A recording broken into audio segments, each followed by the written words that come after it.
कभी करती हैं मुलाकातें, कभी करती हैं मुलाकातें, कभी यादों में बरसातें, किताबें करती हैं बातें, किताबें करती हैं बातें। मन की गहरी झील में कूद जाती हैं कभी, सोच के दरिया के संग संग बहती जाती हैं कभी। चाहे शाम हो या हो रातें, किताबें करती हैं बातें।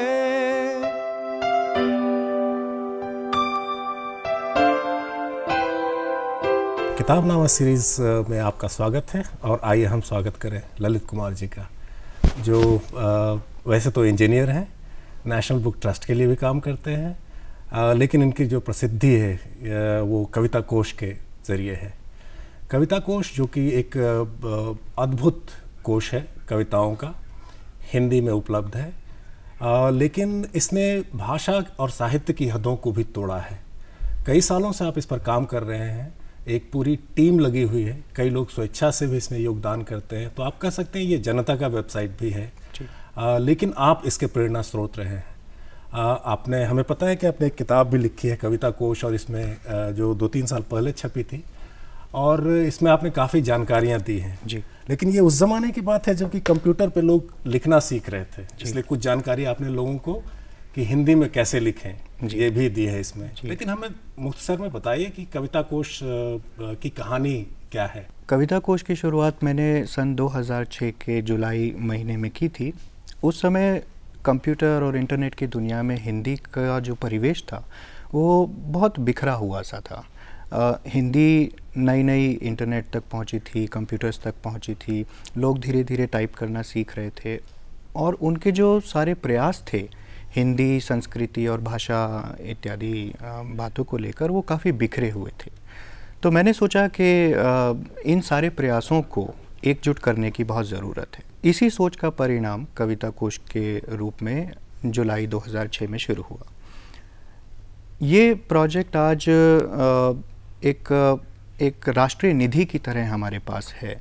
इसके अंदर बहुत बड़ी मात्रा में हिंदी और दूसरी भारतीय भाषाओं और बोलियों से लिया गया काव्य संकलित है। लेकिन ये प्रोजेक्ट सिर्फ साहित्य से संबंधित एक विलक्षण उदाहरण नहीं है, बल्कि इसके अलावा ये स्वयंसेवा का भी एक बहुत बड़ा उदाहरण है, जिसकी कमी हमारे समाज, हमारे देश के अंदर अमूमन हमको देखने को मिलती है। बट ये एक ऐसा उदाहरण है जहाँ लोगों ने अपने मन से, स्वेच्छा से स्वयंसेवा की, अपना श्रमदान दिया, और उसी की वजह से आज ये प्रोजेक्ट पिछले 7 सालों में जहाँ आज ये पहुँचा है वहाँ तक आ सका है। साथ ही ये संस्कृति को महत्व देने का भी एक बहुत बड़ा उदाहरण है कि आज हमारे जो यंगस्टर्स हैं वो हमारी संस्कृति को, ऐसा माना जाता है कि वो संस्कृति बदल रही है या संस्कृति को भूला जा रहा है। साहित्य संस्कृति का एक बहुत महत्वपूर्ण हिस्सा होता है। उस लिहाज से अगर हम देखें तो कविता कोश एक सांस्कृतिक माध्यम भी है, क्योंकि इसके ज़रिए साहित्य को हम वर्तमान पीढ़ी और आने वाली पीढ़ियों तक पहुंचा पा रहे हैं। तो हमारी जो सांस्कृतिक धरोहर है लोकगीतों के रूप में या काव्य के रूप में, वो भी आगे बढ़ रही है। अब ये कहाँ तक पहुंचा है, इस वक्त हमारे पास कविता कोश में तकरीबन 65,000 पन्ने हैं। ये एक बहुत बड़ा कोश है जिसके अंदर 65,000 पन्नों में काव्य संकलित है। इसके अंदर हमारे पास लोकगीतों का एक बहुत बड़ा संग्रह है। तकरीबन हमारे पास 40 विभिन्न बोलियों में लोकगीत संकलित हैं। ऐसे लोकगीत जो कि शादी, ब्याह, तीज, त्योहार जैसे मौक़ों पर गाए जाते हैं भारत के अलग अलग क्षेत्रों में, उनको हमने संकलित किया है। हिंदी काव्य इस पूरे कोश का आधार स्तंभ है, तो हिंदी काव्य इसमें बहुत ज़्यादा है। और हमारे पास आदिकाल से लेके अभी जो नए युवा कवि हैं उन सब को हमने इसमें संकलित किया है। इसके अलावा उर्दू को हमने हिंदी से अलग नहीं माना। ये कविता कोश का एक और महत्वपूर्ण आधार है। उर्दू साहित्य देवनागरी लिपि में कविता कोश में है। हमारे पास दसियों हज़ार गज़लें और नज़में हैं, गालिब के ज़माने से लेके और आज तक। इसके अलावा गालिब तो बहुत पढ़े जाते हैं कविता कोश के अपने आंकड़े के हिसाब से। बिल्कुल बिल्कुल बिल्कुल। फिर हमारे पास भारत की जो अन्य भाषाएं हैं, हिंदी और उर्दू से इतर जो भाषाएं हैं, उनमें जो काव्य लिखा गया है उसको हिंदी में जब अनुदित किया गया तो वो अनुवाद हमारे पास बहुत है। हमारे पास करीब 25 भाषाओं का हिंदी में अनुदित काव्य है। फिर हम विदेशों से भी काव्य लेकर आए हैं। तकरीबन हमारे पास 35 विदेशी भाषाओं में लिखा गया काव्य हिंदी में अनुवाद करके उसे हमने यहाँ पर संकलित किया है। जो कि तमाम साहित्य के जो हमारे विभाग बने हुए थे विश्वविद्यालयों में, जब मैं पहली बार गया कविता कोश पर तो ये बात मुझे स्ट्राइक की, बहुत ज़ोर से लगा मुझे कि हिंदी और उर्दू का जो विभाजन हमने करके रखा हुआ है विभागों में और आलोचना में और साहित्य लेखन में, लोगों में ये विभाजन कभी नहीं था। लोग मंटो 1950 के दशक में ही शिकायत कर रहे हैं नेहरू जी से कि हमारी किताबें आपके यहाँ छप रही हैं बगैर कॉपीराइट के, बगैर मुझे कुछ पैसा दिए, तो आप क्या कर रहे हैं। यानी लोग यहाँ उर्दू काफ़ी पढ़ते हैं और नागरी में भी उर्दू पढ़ते रहे हैं काफ़ी समय से। तो आपने एक काम वो ज़बरदस्त किया। दूसरा, आप बोलियों को भी अब कविता कोश पर लेकर आ रहे हैं। बोलियां जिनको हिंदी की बोलियां कहा जाता है, जो एक तरह से प्रिंट के ज़माने में जो नई भाषाएं, आधुनिक भाषाएं पैदा हुई, जिनके चलते त्याग किया एक तरह से, जिन्होंने त्याग किया एक तरह से हिंदी के लिए, राष्ट्रीय एकता के लिए त्याग दिया, अपने सांस्कृतिक वर्चस्व को भुला दिया, अपने सांस्कृतिक इयत्ता को भुला दिया कहना चाहिए। तो उनको वापस लाना, उनकी वापसी का दौर है और आजकल नई शुरुआत आपने एक की है। तो एक तो इस पर बताइए कि किस हद तक बात आगे बढ़ी है। दूसरी बात, टेक्नोलॉजी का जहाँ तक सवाल है, बड़ा साफ सुथरा साइट है, डिज़ाइन बहुत अच्छा है। अब नया कदम क्या होगा? ये बहुत महत्वपूर्ण है कि हिंदी की जो वर्नैक्युलर लैंग्वेजेस हैं, जो बोलियां हैं, उनमें जो काव्य है वो ना खो जाए। मेरा हमेशा से कविता कोश को लेकर एक फोकस ये रहा है कि हमें सिर्फ साहित्य को नहीं संजोना है, हमें संस्कृति को भी संजोना है। और संस्कृति को हम तभी संजो पाएंगे जब हम बोलियों तक पहुँचें, क्योंकि वो लोक की बोलियां हैं, आम बोलचाल की भाषाएं हैं। उनमें जो काव्य लिखा गया है उसको हम दरकिनार नहीं कर सकते। तो हमने इसके ऊपर बहुत ध्यान देना शुरू किया है। हमने भोजपुरी, अवधी, मैथिली, मगही, पहाड़ी, बुंदेलखंडी, गढ़वाली, राजस्थानी, ब्रज, तमाम किस्म की बोलियों में जो काव्य रचा गया उसको हम कविता कोश में ला रहे हैं। ये मिशन काफ़ी आगे बढ़ चुका है। हमारे पास राजस्थानी में तो हज़ारों की संख्या में रचनाएं उपलब्ध हैं, मूल राजस्थानी भाषा। इसके अलावा हमारे पास भोजपुरी में काफ़ी सामग्री है, अवधी में है, हरियाणवी में भी है।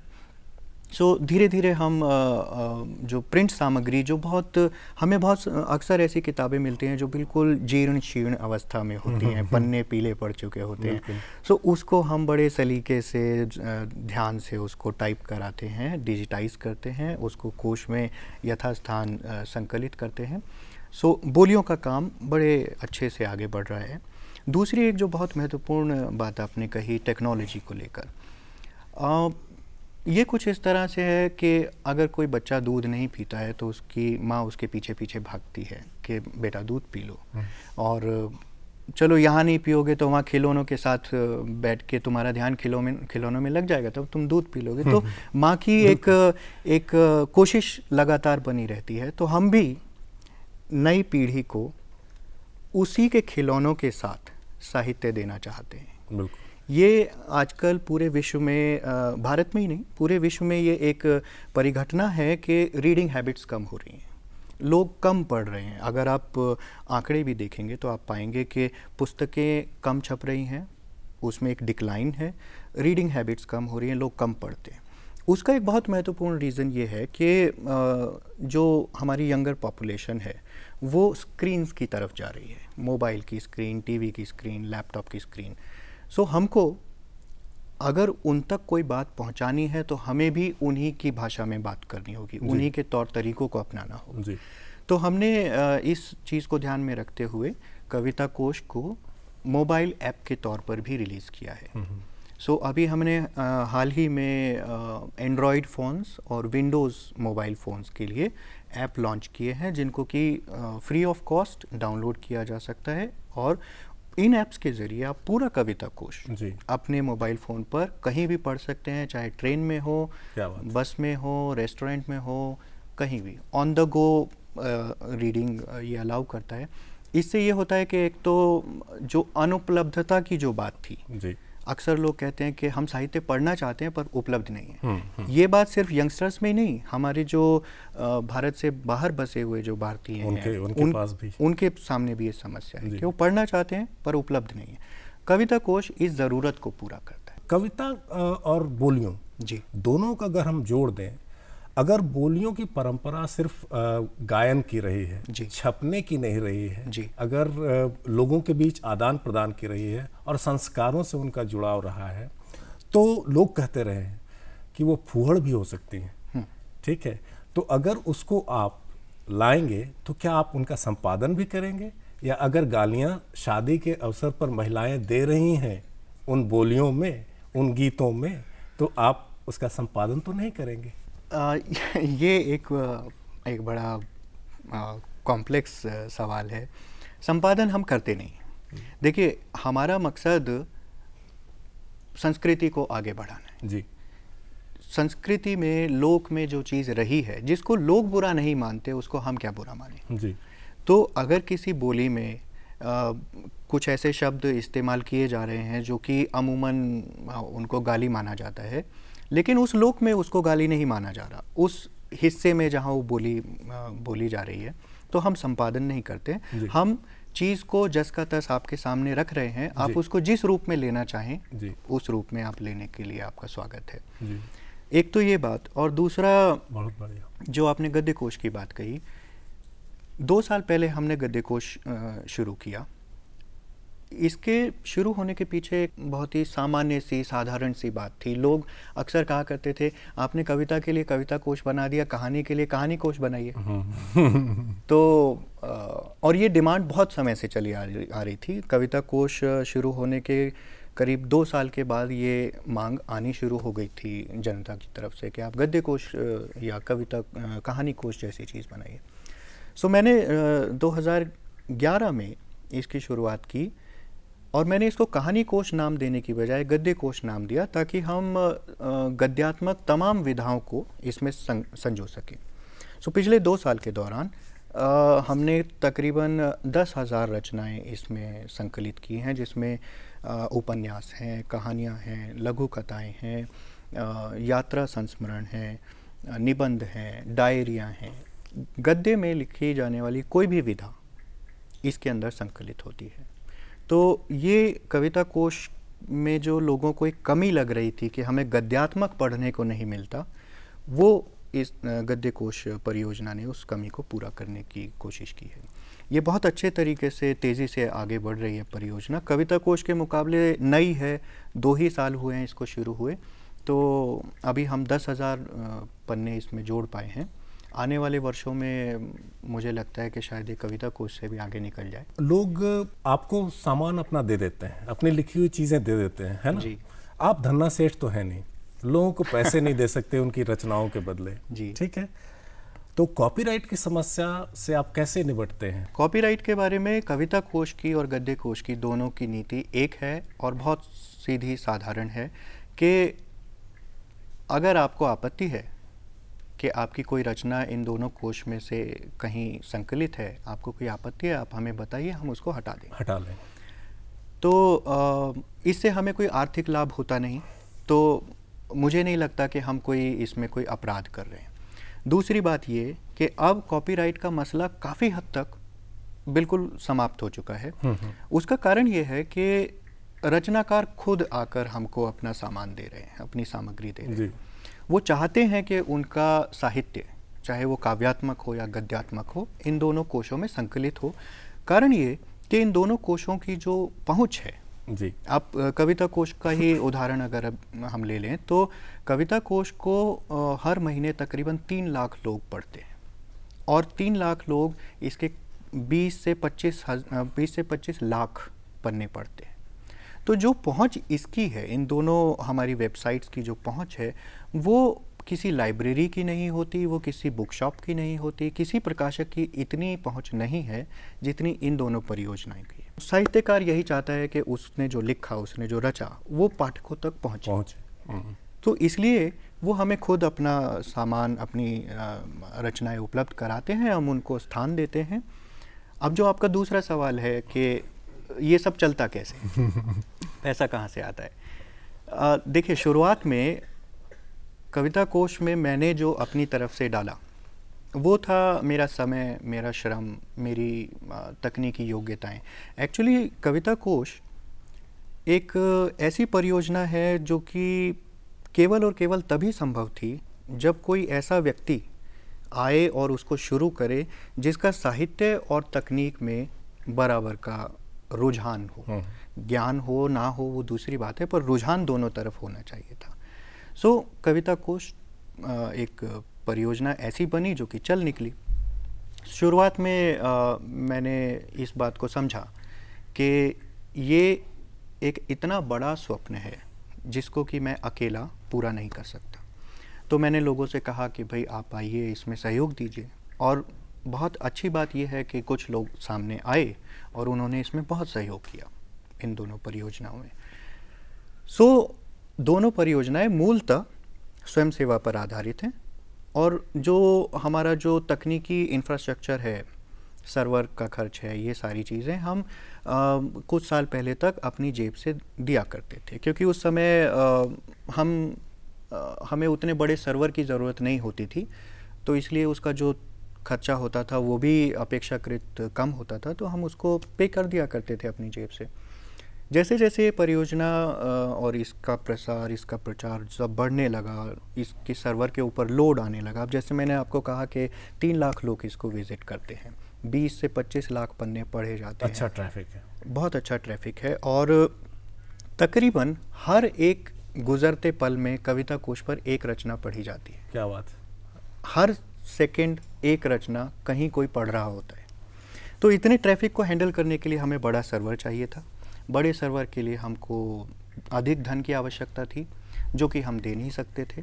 सो हमने क्या किया कि उसके लिए हमने एक NGO गठित की, Lalitya international centre for arts and culture नाम से। इस NGO के ज़रिए हम आर्थिक सहायता लोगों से लेते हैं जो इसमें हमें डोनेशन देना चाहते हैं। उस पैसे के ज़रिए हम सर्वर की फ़ीस चुकाते हैं, टाइपिंग, डिजिटाइजेशन, प्रूफ रीडिंग इत्यादि का काम कराते हैं। सो जब से हमने ये NGO गठित किया है, हमारे पास थोड़ा धन बढ़ा है जी। तो हमारा जो पूरा काम है और पूरी परियोजना है वो बेहतर हुई है जी। हम एक बेहतर सर्वर ले पाए हैं, डिजिटाइजेशन तेज़ हो गया है, प्रूफ रीडिंग बेहतर हो गई है। हालांकि ये ज़रूर है कि जो इस प्रोजेक्ट, इन दोनों परियोजनाओं से जुड़ी हुई जो कोर टीम है उसको अभी तक कोई मानदेय नहीं मिल पाता जी। सो वो अभी भी स्वयं सेवा पर ही आधारित है। बहुत बहुत शुक्रिया ललित जी, बहुत अच्छी बातचीत आपने हमसे की। और मैं दुआ करूँगा कि कविता कोश के पाठक, गद्य कोश के पाठक बढ़ें, लोग इसमें जुड़ें और लोग पैसे भी दें। शुक्रिया, धन्यवाद। Right now, I'm talking to Mr. John Ralston Saul. John has a new book coming out and he'll talk to us about his novel. Hello, John. Welcome to the show. Great to be here. And please tell us about Dark Diversions, which is your new novel. I haven't published a novel in 15 years because I've been publishing political, philosophical essays. And I started out as a novelist, so it's strange to be back doing novels. And it's a picaresque novel, so it's, you know, instead of the narrator being on a horse or a donkey, they're on an airplane. And it's a black comedy, very dark, very funny, and the idea is to get people laughing and then they feel embarrassed that they're laughing at such horrible things. And it's a traditional political tool. And it's really about nouveau riche Americans, the last 30 years. Right. And a rather unpleasant narrator who's a writer who wanders around from rich person to rich person as they destroy themselves, their families, and their friends. Right. And when he has a bit of free time, he wanders off and interviews dictators as a kind of pastime. Right. And that's kind of fun because over the years I've met a lot of dictators, and of course if you actually write down an interview with a dictator, it's of absolutely no interest at all, because they don't have any conversation. It's all monologue. Oh, right. It's all monologue, and it's all boring. Yeah. And so they're called Conversations with Dictators, each of the chapters, all because they're not conversations. It's really what kind of socks are they wearing, and what kind of wallpaper, and what are the people doing around them who are fawning, and so on. So it's kind of fun. What kind of philosophy have you written on? Well, I wrote a series of books. It starts with Voltaire's Bastards, which is an enormous book on the sort of failure of the West's attempt to improve the world through rationality. Right. And how it led to things like the Holocaust and so on, and in the most violent century in the history of the world, and economic collapse and so on. And we're seeing the full effects of this mistake today. Right, of course. And then out of that I did the Massey Lectures, The Unconscious Civilization. And the last book of the series is called The Collapse of Globalism and the Reinvention of the World, where I started in '99 saying globalism was over and hadn't worked out, and whether you thought it was good or bad. And then I published this book in 2005, and then re-edited it after the formal collapse in 2008. Right. So, you have to have that opportunity to say, I told you so. Right. And this conversation with dictators sounds very interesting. How did you begin with this journey of the book? I was in the middle of writing these big essays. Right. And the old worm of the novelist keeps coming back, and it would be a lot of fun to sit down and do a novel that was somehow about new money. Right. So in a way, it's people wrote in the 19th century about new money, but also Maupassant and people like that. And to go back to that idea of what is in an era when people are flush and don't know what to do with the money, what does it look like? What does it feel like?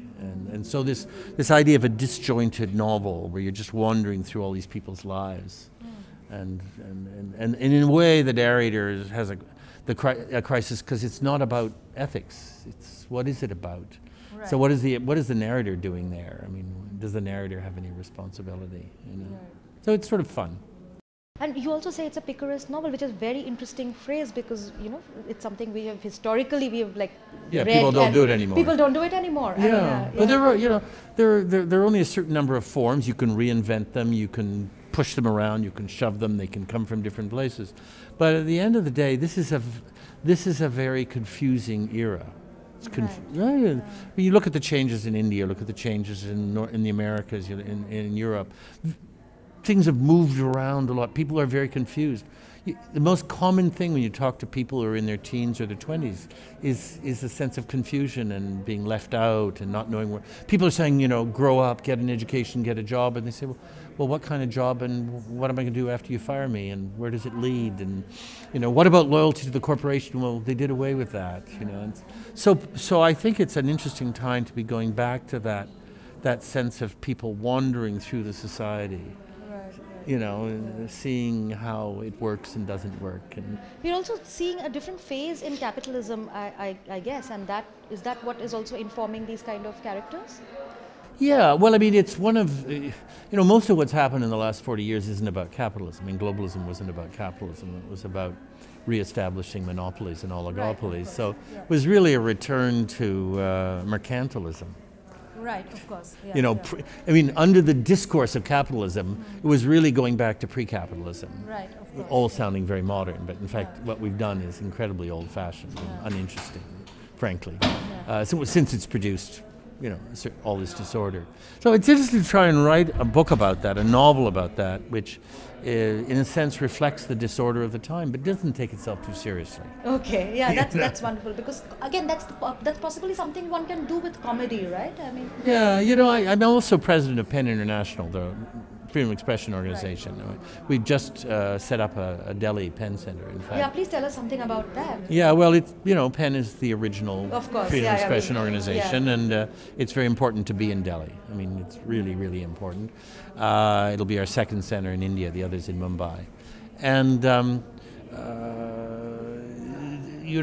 what I know as a writer, but what I also know from PEN is that comedy is the thing that people in positions of power hate the most. Yeah. And both government and business. They simply don't like being made fun of. They don't actually mind being criticized in a serious way because then they reply in an equally serious and even more boring way. Absolutely. But what they can't stand is being made to feel useless or being made to feel silly or being made to feel unimportant. So in a way, you know, look at Voltaire's novels and Candide is, you know, it's a picaresque novel, really, right? Of course. And so I think this is a time to go back to black comedy, to the picaresque. That's very interesting. Your novel is also titled Dark Diversions, Yes. and there's a subtitle which says A Traveler's. I think it's a traveler's tale because it's the idea of it, you're just moving through things. People are always talking about how you ask people, say, well, your life, say, well, I'm doing this, but I really want to travel. And I always wonder why people want to travel. What for? What are they traveling for? Wow, that's quite a philosophical question. Well, no, I mean, I don't know. To get away from what? Their lives? I don't know. Yeah. Their jobs, their families. Possibly, yeah. Reality, you know. So in a way, this is going into real lives of people, but done in a way as if it were a diversion. Right. So it is a bit dark comedy, you know. Fantastic. This was lovely talking to you. Great to talk to you.